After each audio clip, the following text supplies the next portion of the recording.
파스칼은 인간을 두 가지로 비유해서 설명했습니다. 첫째가 그 파스칼의 유명한 명제가 나오죠. 인간은 갈대다. 그러나 생각하는 갈대다. 갈대다 이렇게 갈대에 비유했는데요. 인생은 참 연약하다는 것이죠. 이리 흔들리고 저리 흔들리고 자칫 좀 힘이 가해지면 꺾여져 버리는 그러한 존재다. 그런 의미에서 파스칼은 갈대에다 비유했습니다. 동물들은 옷을 입지 않고도 영하 40도, 50도 되는데 밖에서 잘 지냅니다. 밤에도 그냥 밖에서 그렇게 지낼 수 있습니다. 그런데 사람들은 옷을 입고도 덥느니 춥느니 난립니다. 인간은 또 하루 3끼를 먹습니다. 3끼 먹다 보니까 분주합니다. 아침 먹고 돌았으면 또 점심 먹을 준비해야 되고, 저녁 먹고 돌았으면, 점심 먹고 돌았으면 또 저녁 준비해야 되고, 이게 자꾸 먹는 준비하고 먹다가 마치는데요.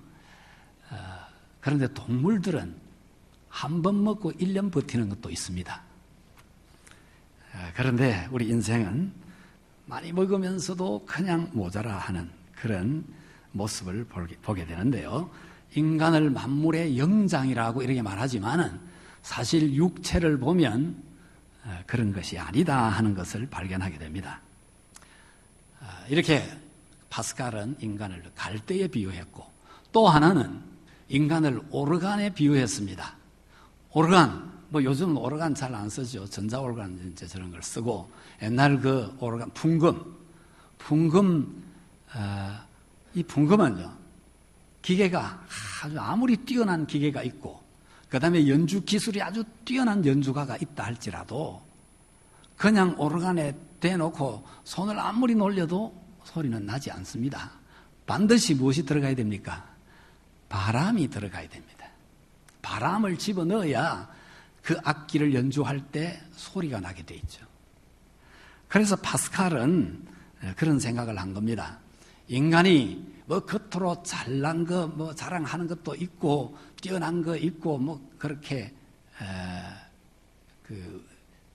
다른 피조물들이 갖고 있지 않는 것들을 갖고 있다고 자랑할 수 있겠지만은, 그러나, 하나님의 생명의 바람이 들어가지 않으면 아무 가치가 없다. 그런 생각을 해서 파스칼은 오르간에다 비유한 것입니다. 오르간이 아무리 비싼 것이고 아무리 외장이 아름답고 내용이 아주 잘 만들어져 있다 할지라도 바람이 들어가지 않으면 뛰어난 연주자가 아무리 손을 움직여도 아무 소리도 안 나는 겁니다. 우리 인생이 아무리 잘난 것 같이 보이고 뛰어난 재능을 갖고 있다고 할지라도 하나님의 성령의 바람, 생명의 바람이 들어가지 않으면 아무것도 아니라는 것이죠.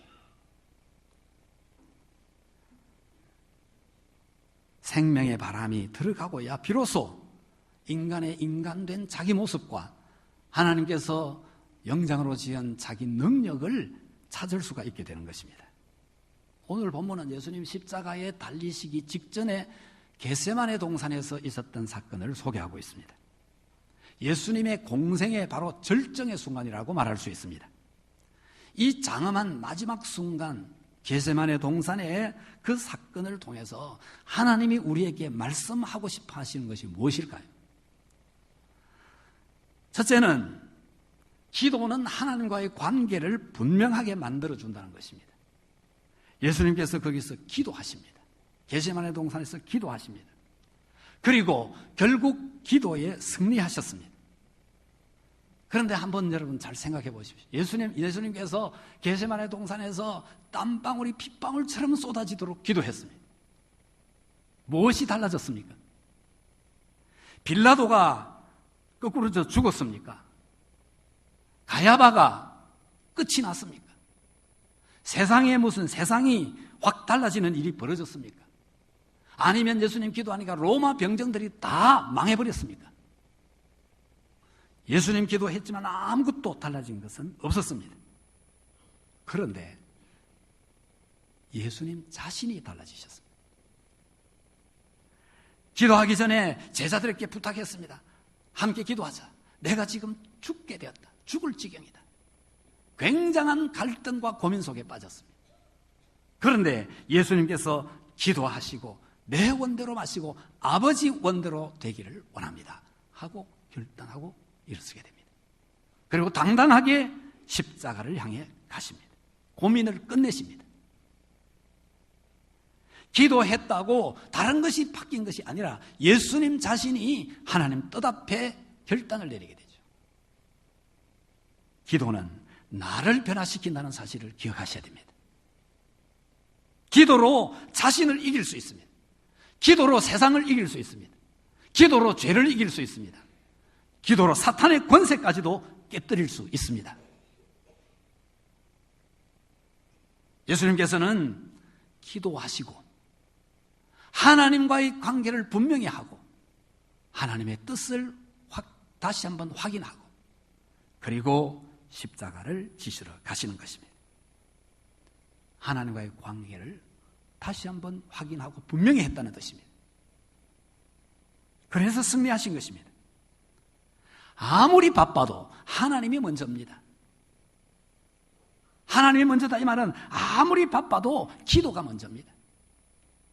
기도 생활은 지속적으로 계속 해야 됩니다. 쉬지 말고 해야 됩니다. 기도는 호흡이라고 말하죠. 밥은 며칠 안 먹어도 살 수 있습니다. 물도 며칠 안 마셔도 살 수 있습니다. 그러나 호흡은 순간 안 해도 끝이 납니다. 그런데 기도를 안 한다면 이건 말이 아니죠. 생명 있는 그리스도인이라고 말할 수가 없습니다. 기도, 이거는 쉬지 말고 하라고 당부합니다. 왜냐하면 하나님과의 바른 관계가 계속 지속돼야 그 다음부터 하나님의 뜻을 이루어갈 수 있고 하나님의 뜻을 이루는 곳에 하나님의 축복이 있기 때문에 그렇습니다. 이것은 어떤 이유로도 핑계가 될 수 없습니다. 기도 안 하는 것은 핑계를 가지고 채울 수 없습니다. 오늘 아침에 예수님처럼 기도하고 하나님과의 똑바른 관계를 정립하고 이 해를 하나님의 뜻을 쫓아 마무리하겠다 결단하는 아침이 될 수 있기를 축복합니다. 두 번째는 기도를 통해서만 하나님의 뜻을 알고 그 뜻에 순종할 수 있습니다. 순종이 간단한 것이 아닙니다. 우리 모두가 다 성공하기를 바랍니다. 인생에 성공하기를 바라고 생존 경쟁에 승리하기를 바랍니다. 어느 누구도 실패하고 패배하기를 원하는 사람은 한 사람도 없을 것입니다. 그런데 성공과 승리가 어디로부터 오느냐 하는 것입니다. 승리는 하나님 손에 있습니다.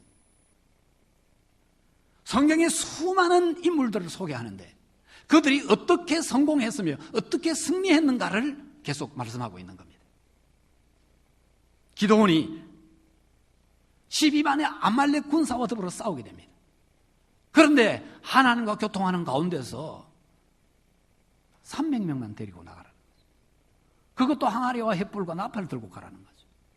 이것은 우리의 경험과 우리의 지식과 우리의 상식하고는 전혀 맞지 않습니다. 그런데 어떻게 순종할 수 있겠습니까? 하나님과의 끊임없는 소통을 통해서만 순종이 가능한 것입니다. 기도는 하나님과 계속 주고받고 대화를 합니다. 그래서 결국 300명만 데리고 나갑니다. 기도 없이는 절대로 하나님의 뜻에 순종할 수 없습니다. 기도원이 그렇게 순종했더니 대승리를 거두었습니다. 저 승리는 무기 가지고 하는 것이 아닙니다. 승리는 전술로 하는 게 아닙니다. 승리는 그런 무력으로 하는 게 아닙니다.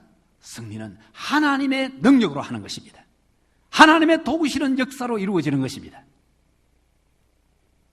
다윗과 골리앗 싸움, 누가 봐도 이건 싸움이 되지 않습니다. 그러나 골리앗은 창과 갑옷을 입고 창과 검으로 무장하고 나오지만 다윗은 만군의 여호와의 이름으로 나간다고 기도를 외치며 나갑니다.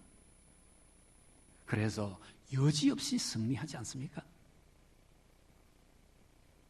하나님과의 관계가 똑바로 되면 반드시 승리한다는 겁니다. 이것을 믿는 우리 성도들이 되시길 바랍니다. 성공 환경 좋고 여건 좋고 조건이 갖추어져야 성공하는 게 아닙니다. 요셉을 보십시오. 요셉은 이제 노예가 되었습니다. 평생 노예입니다. 자식도 노예입니다. 그 손자, 손녀도 노예입니다. 여기는 어떤 희망도 보이지 않습니다. 그러나 요셉은 언제나 하나님 앞에서 살았습니다. 하나님과 소통하며 살았습니다.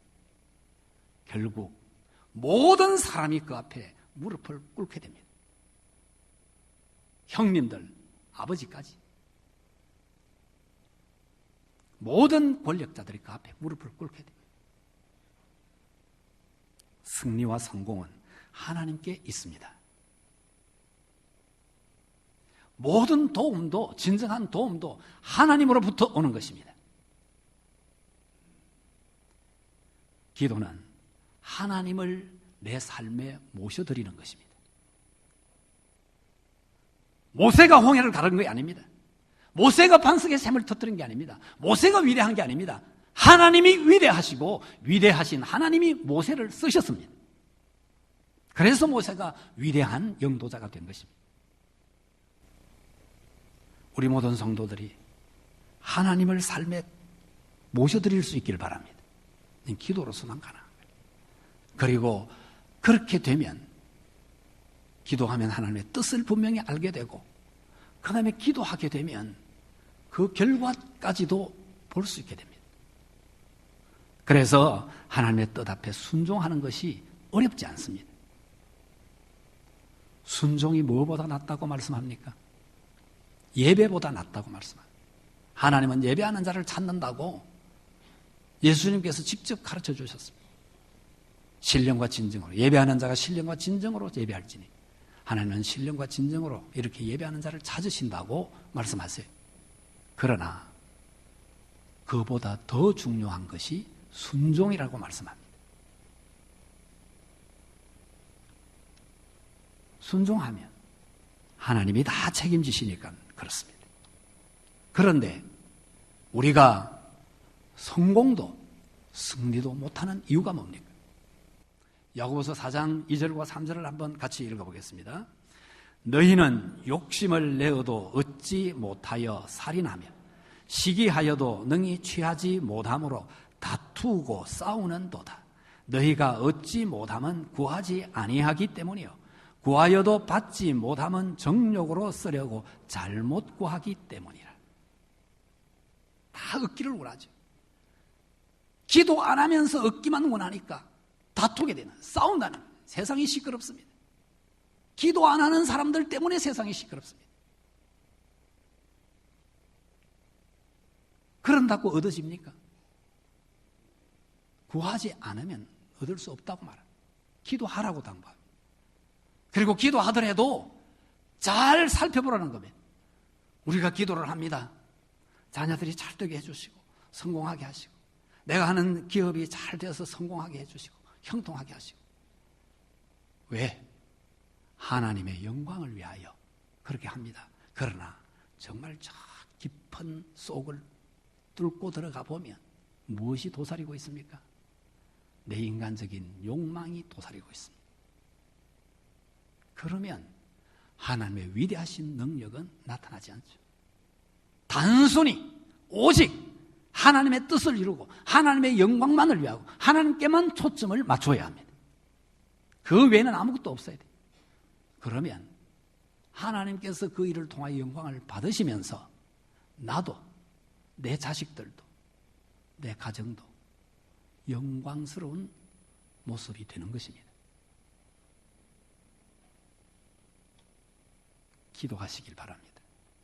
쉬지 말고 기도하시길 바랍니다. 그리고 하나님의 뜻을 발견하게 되기를 축복합니다. 그 뜻 앞에 무릎을 꿇을 수 있기를 바랍니다. 기도 안 하는 사람은 절대로 하나님의 뜻 앞에 무릎을 꿇지 않습니다. 하나님의 뜻 안중에도 없습니다. 끊임없이 다툽니다. 그래서 결국 깨끗이 망하고 맙니다. 하나님 앞에 무릎을 꿇어서 하나님께서 역사해 주시는 은혜를 경험하면서 살아갈 수 있기를 축복합니다. 기도하면 세상으로 기울고 욕망으로 가득했던 모든 생각이 변하여서 하나님께로 향하게 되고 욕망을 다 걸러내버리고 오직 하나님의 뜻만 생각하게 되는 것입니다. 기도하는 자만 그렇게 할 수 있습니다. 예수님께서 기도하시고 내려옵니다. 다른 생각은 이제 다 정리됐습니다. 기도하러 올라가실 때 내가 죽게 되었다 하던 그 갈등과 고민은 다 정리됐습니다. 당당하게 갑니다. 요한복음 18장 11절을 한번 같이 읽어보겠습니다. 예수께서 베드로들어 이르시되 칼을 칼집에 꽂아라. 아버지께서 주신 잔을 내가 마시지 아니하겠느냐 하시니라. 베드로는 기도 안 했습니다. 잘한다는 것이 칼을 휘둘렀습니다. 이것은 완전히 실패로 가는 것이고 패배로 가는 것입니다. 아니 이미 패배 실패 시작됐습니다. 베드로가 기도 안 하고 졸고 있는 순간에 이미 실패가 시작된 겁니다. 그래서 이런 칼을 휘두르는 현상으로 나타났습니다. 주님은 기도에 승리하셨습니다. 베드로를 책망합니다. 칼을 꽂아라. 여러분들이 무슨 일을 하든지 기도하고 마음의 평화가 있어야 합니다. 마음의 평화로운 가운데 하나님이 무엇을 원하는지를 잘 생각하고 가야 합니다. 예수님께서 하나님의 사랑을 생각하는 겁니다. 그래서 베드로를 책망하시고 사랑이 동기가 되지 아니한 칼 망한다 꽂으라고 책망하시고 예수님께서 떨어진 귀를 주셔서 고쳐주십니다. 사랑으로 고쳐주십니다. 이게 이제 승리해 가고 있는 것입니다. 여러분 부부간에도 티격태격 싸우다가 흥분해가지고 소리 지르는 사람이 진급입니다. 보통 여성들은 언어 구사 능력이 뛰어납니다. 그래서 쏟아내면 다다다다다 따발청청이 나옵니다. 남자들은 이 사타가 말을 제대로 못하니까 그냥 북 하고 성질 내가지고 폭력을 휘두르려고 합니다. 그 완전 패배를 나타내는 거죠. 완전 패배를 나타내는. 그래서 보통 다 겉으로는 힘이 있는 척 그래 싸도 다 가정은 안주인에 의해서 움직이지고 있는 겁니다. 기도하고 평화로운 마음과 사랑하는 마음으로 나아가야 승리하는 것입니다. 예수님께서 기도하시고 결단한 겁니다. 하나님의 뜻을 알았고 확인했고 결단했고 그래서 내려가시면서 베드로 하는 행위 잘한다 나를 위해서 세게 휘둘러라 그게 아니고 책망하시고 망하는 길이니까 칼을 꽂게 하시고 치료해 주시고 그 다음에 뭐라고 하십니까? 너희가 누구를 잡으러 왔느냐? 나를 잡으려고 오지 않았느냐? 나를 잡아가고 모든 여기 있는 사람들을 보내주거라. 그렇게 말씀하시죠. 여러분 기도하고 하나님의 뜻을 향하여 나아가면 마음의 평화가 있고 아무것도 두려울 것이 없습니다. 하나님이 보장하십니다. 기도를 통해서 오늘 결단하시기 바랍니다. 내가 쉬지 않고 기도하리라. 하나님과 끊임없이 소통하며 하나님의 뜻에 순종하겠다. 결의를 굳게 하시길 바랍니다. 3일마다 하시길 바랍니다. 인간 작심 3일이니까.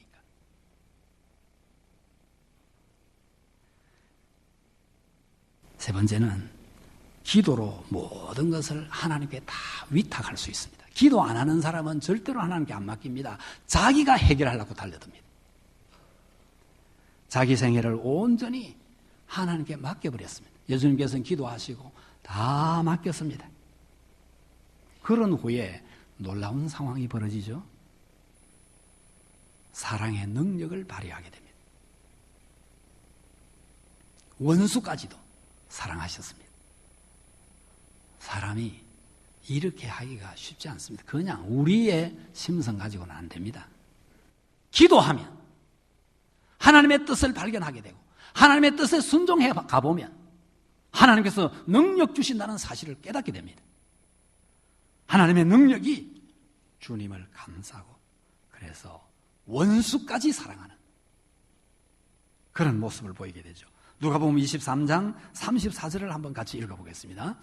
이에 예수께서 이르시되 아버지 저들을 사하여 주옵소서. 자기들이 하는 것을 알지 못함이니이다 하시더라. 그들이 그의 옷을 나누어 제비 뽑을세. 갈수록 태산입니다. 그래도 예수님은 그들을 위하여 기도해 주셨습니다. 만약 예수님께서 그 원수들의 하는 모습을 보고 이를 부득부득 갈았다면 어떻게 되겠습니까? 지금까지 하나님의 뜻 이루려고 달려오던 모든 것이 물거품이 되고 말 것입니다. 가장 큰 사랑은 용서입니다. 사랑만이 승리하게 한다는 사실을 잊지 말아야 됩니다. 예수님께서 사랑으로 십자가를 지심으로 승리하셔서 오늘 우리도 그 주님을 따라 주님을 통하여 승리자가 된 것입니다. 예수님이 패배하셨다면 복음이 여기까지 왔을 리가 만무합니다. 승리하셨기 때문에 모든 장애를 뛰어넘고 기독교를 방해하는 모든 세력을 뛰어넘고 그런 장애물들을 다 뛰어넘어서 그 복음이 오늘 내게까지 전파된 것입니다. 이게 바로 승리. 주님이 사랑으로 용서하신 승리의 결과입니다. 증거입니다. 용서가 가장 큰 사랑이라는 사실을 잊지 마시길 바랍니다. 용서가 가장 큰 사랑이고 용서가 가장 큰 능력이고 용서가 가장 확실한 신앙 고백입니다. 모든 것을 용서하고 허물과 죄를 덮어버리면 거기에 승리가 완벽하게 이루어지게 되는 것입니다. 여러분, 한 대 맞았다? 나는 기어코 두 대를 때리겠다. 두 대를 때려서 이겼다고 칩시다. 그 다음에 어떻게 될까요? 석 대가 돌아옵니다. 이번엔 넉 대를 때려야 되겠다. 넉 대 때리면 어떻게 될까요? 다섯 대가 돌아옵니다. 그러나 사랑과 용서, 손양원 목사님 동임동신 두 아들이 있는데 한 학교에 다니는 한 학급의 아이가 정절머니가 이 두 아들을 죽이는 데 앞장섰습니다. 순교하고 말았습니다. 그럴 때 복수를 했다면 어떻게 될까요? 함께 죽을 것입니다. 끝장날 겁니다. 그런데 그 두 아들 대신에 이 안재성을 내 아들로 삼겠다. 사랑으로 끌어안고 아들 키우는 대신에 이 아들을 아들로 키우겠다. 그러니까 부모들과 온 가족들이 손양원 목사님 앞에 다 나와서 무릎을 꿇었습니다. 온 가정이 예수 믿고 구원 받았습니다. 절대로 오기와 독기, 원수 갖고자 하는 마음, 이거 가지고는 절대로 승리 못합니다. 완전히 패배합니다. 깨집니다. 사랑과 용서만이 승리하는 줄 믿으시길 바랍니다. 이것은 기도를 통해서 하나님 주시는 은혜로 가질 수 있는 것이고 가능한 것입니다.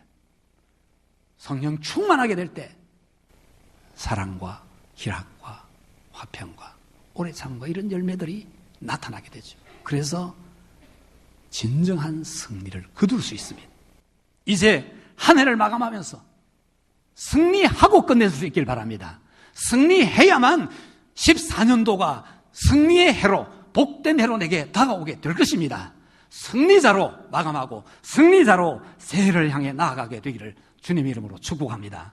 이 말씀을 생각하면서 우리 함께 기도하겠습니다. 하나님, 내가 기도에 게을러서 하나님의 능력을 경험하지 못하고 그냥 내 힘으로 바둥바둥 하다가 실패하며 여기까지 왔습니다.